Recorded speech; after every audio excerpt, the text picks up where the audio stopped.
தற்போது திமுகவை சேர்ந்த டி.கே. இளங்கோவன் செய்தியாளர்களை சந்தித்து வருகிறார். காட்சிகளை பார்க்கலாம். ஒருவர் மீது குற்றம் சொன்னார்கள். அவர் அங்கே சேர்ந்த உடனே அவரை விடுதலை செய்து விட்டார்கள். அந்த குற்ற வழக்கே இப்பொழுது நடைபெறுகிறதா என்று தெரியவில்லை.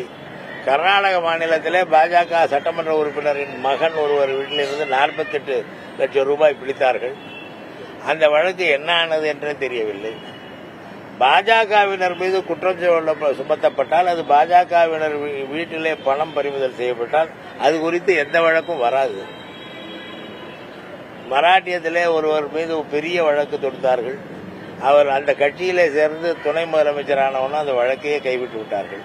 இதுதான் பாஜக ஆட்சியின் அலங்கோலம் அல்லது அவர்களுடைய அநீதி. செந்தில் பாலாஜி அமைச்சர் அவர்களுக்கு தடை இருக்கிறது. அது தலைவர் தான் முடிவு செய்ய வேண்டும்.